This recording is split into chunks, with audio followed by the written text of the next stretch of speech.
Totalitarians, autocrats, dictators, call them what you will, they're on the rise. In country after country, the trend is towards strongmen and even military-style government. This shift is happening in many democracies, particularly among the millennial generation who express misgivings about liberal democracy's effectiveness. Men such as Lenin, Starlin, Mussolini, Hitler, and Mao could one day reappear, but in a different form. The personality cult, centered on the leader, is another aspect common to the dictators. In the Soviet Union, Lenin and Stalin were presented like saints in Russian iconic art, even Christ-like, complete with halo. Italian schoolchildren were taught to revere Mussolini. After each day's recitation of the Roman Catholic Creed, they were to repeat their "I believe in Mussolini." He could do no wrong and never be questioned. He allowed the myth that he was God's gift to Italy. Hitler too was viewed as a divine blessing, the savior leader the German nation awaited. Followers lauded his mystical insight, compared him to Christ, and were overcome by a kind of religious conversion. An image of Stalin as a demigod is created, and a new communist culture comes into being. Artists and artisans find communist fame and fortune glorifying Stalin.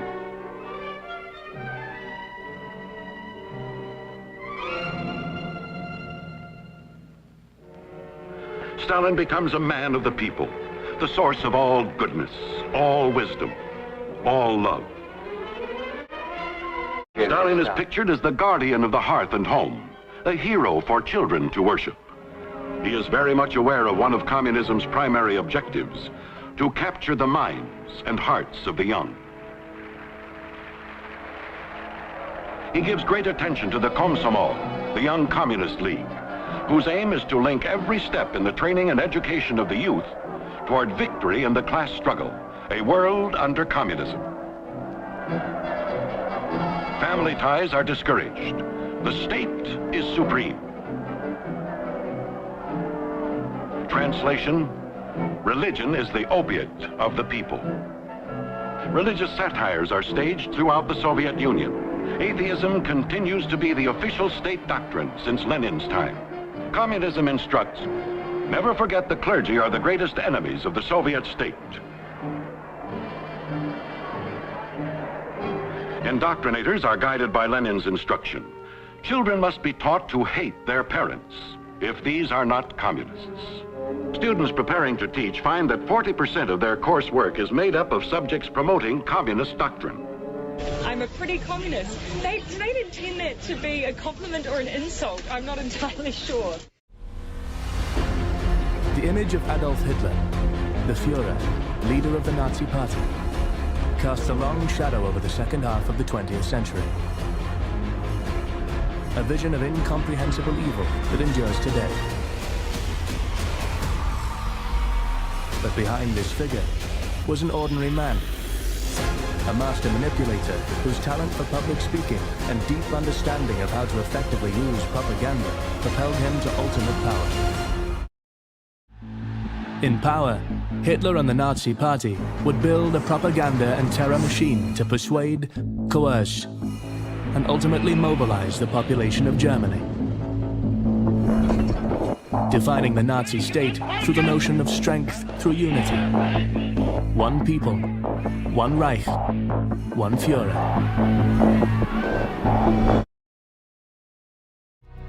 What followed was a year of considerable change, in which Hitler would establish absolute power through propaganda of persuasion and terror, compelling Germans to flee, comply, or convert to their cause,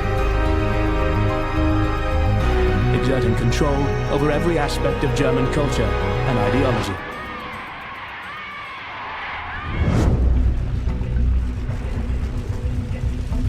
On the night of the 27th of February 1933, Hitler would be given his first major propaganda opportunity as Chancellor, when a fire broke out in the Reichstag, Germany's parliament building, a young communist was arrested at the scene. The fire fed neatly into Hitler's narrative of anarchy, his promise to restore order, and the communist as enemy saboteur. Hitler capitalized on this by issuing a decree on the protection of the people and the state, suspending the right to assembly, freedom of speech, and freedom of the press. It gave his regime the power to suppress publications and arrest political opponents without specific charges. Less than a month after the fire, Hitler stood under the looming presence of the swastika and presented his Enabling Act to Parliament. The bill would allow the Nazi Party to bypass the usual parliamentary due process, the country's constitution and the president, to pass their own unilateral laws. Hitler had finally gained legislative control of Germany, aided by the Nazi Party's intimidation tactics. The first thing every totalitarian regime does, along with confiscation and mutilation of reality, is confiscation of history and confiscation of culture. I think they all happen almost simultaneously. They surely happened in my experience when I was living in Iran. And so, 1939 began with Time magazine naming Hitler 1938's Man of the Year. His influence on world events considered more significant, more comprehensive than any other figure.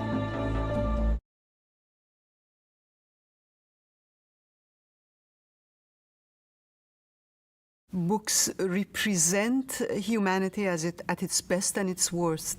To burn books is simply a fundamental repression of ideas. I mean, what can a book do, and why is it so dangerous that it needs to be physically annihilated?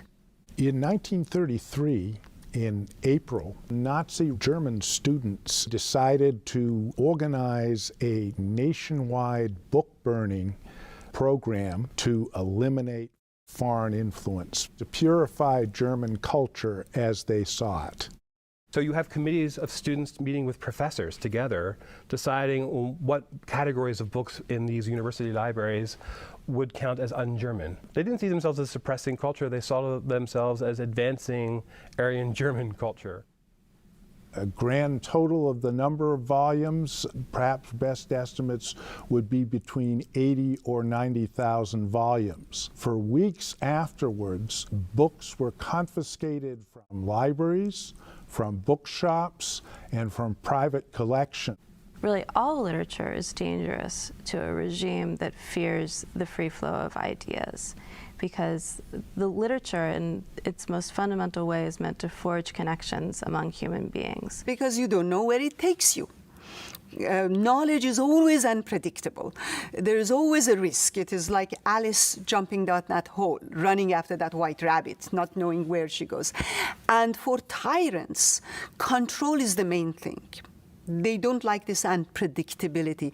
They don't want the citizens to connect to the unknown parts of themselves, of their past, and to connect to the world. So for a totalitarian regime, this is perhaps the most dangerous thing, because these regimes are predicated on the idea that the people within them will resign themselves to thinking that this is all there is and that there aren't any other options. I think the shame is ours. Is everyone's. We all have to think that as human, we share the best and the worst. And that as human beings, what happened then can happen again. How serious those warning signs were taken is exemplified by my mother, who, when I asked her if we had to worry about a guy like Hitler, she said, no, we are living in a democracy, we have the protection of the police, nobody is going to hurt us, so talk about warning signs, there were plenty of them. Did we take them serious? My family didn't. Never believed that Germans would stoop so low. Fear in the Nazi regime became one of their most potent persuaders. I sometimes think that fear is underestimated, not in a direct sense. I mean, for most people, if you kept your nose clean, then you could get on with your life. You'd have to make the regular gestures, you'd have to raise your arm, when you went into state offices and that kind of thing.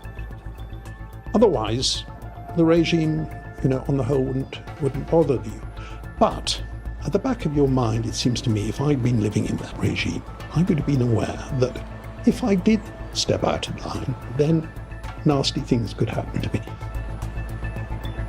The party perpetrated the idea that if you stepped out of line, if you were seen to not be a good German, they would come for you.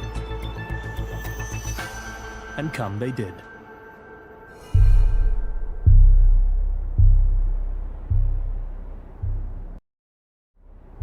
The first concentration camp, near the town of Dachau, was opened on the 22nd of March, 1933. The first inmates of the camps, which opened as soon as he took power, were communists, they were liberals, they were conservatives. So he literally defanged the opposition by physically eliminating it. Many, of course, fled into exile. They were the clever ones. By July of that year, Dachau and other hastily established camps around Germany held almost 27,000 people. Many had been denounced by friends and neighbors. None had been indicted or convicted at trial. At odds with this reality was the pervasive myth of the benevolent concentration camp rehabilitating its inhabitants. A stark example of how the Nazi Party used propaganda to make their policies palatable, masking their true intent behind a facade of righteousness. While Hitler was consolidating power, Goebbels was using his propaganda ministry to gain control of German art, culture, and education. The Nazis' control of art and culture was a fundamental part of their propaganda. Art has traditionally been a way in which dissent is expressed, whether that's in the form of poetry, music, or indeed painting. But the Nazis were very quick to take full control of art, abolishing some or banning it on the grounds that it was decadent. The Nazis targeted education as an important facet of their propaganda machine. Education was used to shape the nation and what the Nazis called the national community. So it was about fostering a sense of creation and belonging to the nation. And this took the form of all kinds of different changes to the curriculum and to school textbooks. The National Socialist idea of the national community was in fact an exclusive club meant only for strong, healthy Aryans. Educational content produced by the Nazis provided a framework for justifying this. Textbooks began to incorporate anti-Semitism disguised as objective biological or anthropological fact. One of them was called the poisonous mushroom. And again, it was just about really trying to show a whole gamut of allegations.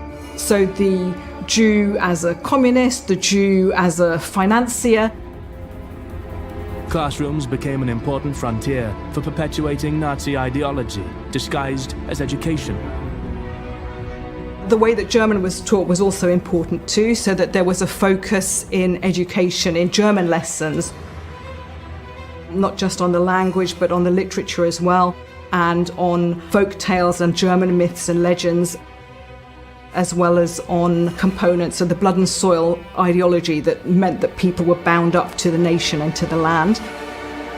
Meanwhile, in the Soviet Union, youth were flocking to Joseph Stalin as they did in Germany to Hitler. By 1929, Stalin had consolidated his power in part by bringing thousands of new people to serve in the post-Lenin government at the local, regional, and national level. But the Soviets had big problems, beginning with food scarcity, even though it contained huge amounts of fertile land. Stalin put the blame on kulaks, or well-to-do peasants, which was an extension of Lenin's demonization of kulaks. Belligerent Stalin addresses a closed party session in October 1925. He declares war on Russia's farmers. It is foolish to think The civil war has ended. It has not, Stalin proclaims. We must create another revolution, a revolution from above.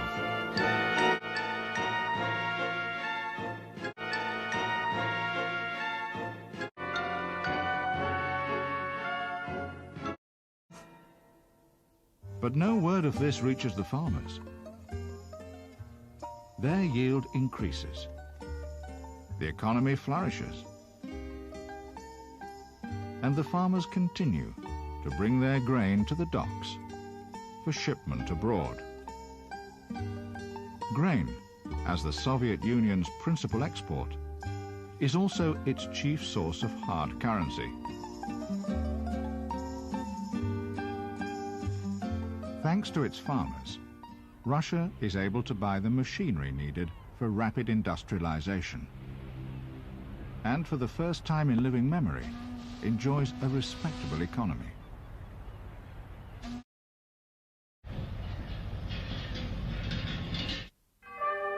In 1927, to increase government cash flow, Stalin fiddles with grain prices and raises taxes.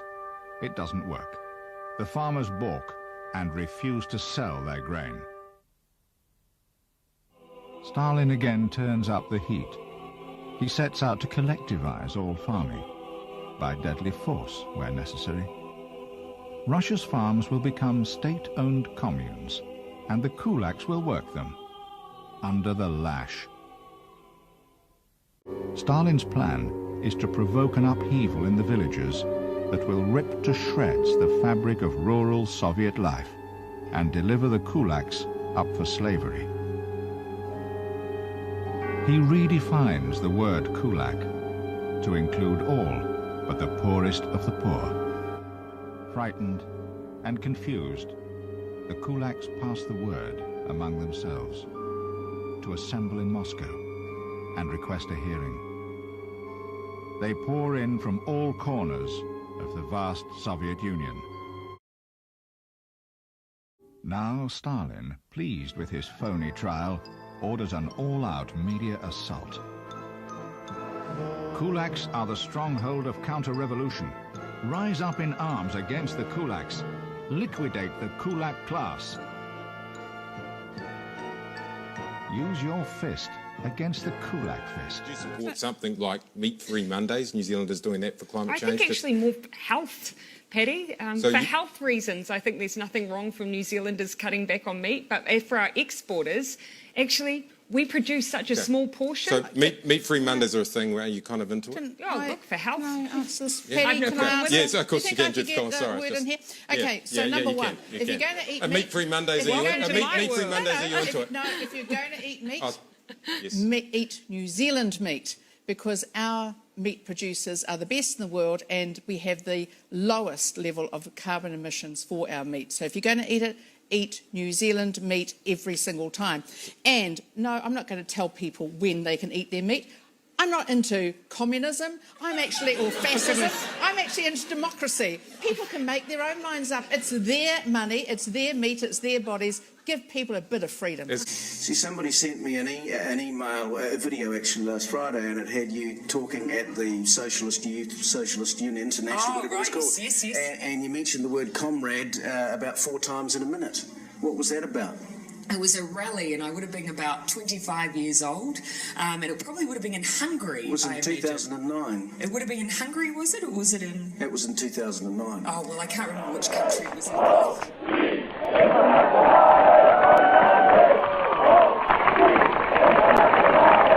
Comrades, the second thing, comrades, and our LGBT comrades. So comrades, as we leave this place, comrades, it was you together as comrades. Comrades, I want to invite the comrades, we have... Viva IUSY, viva! Viva IUSY, viva!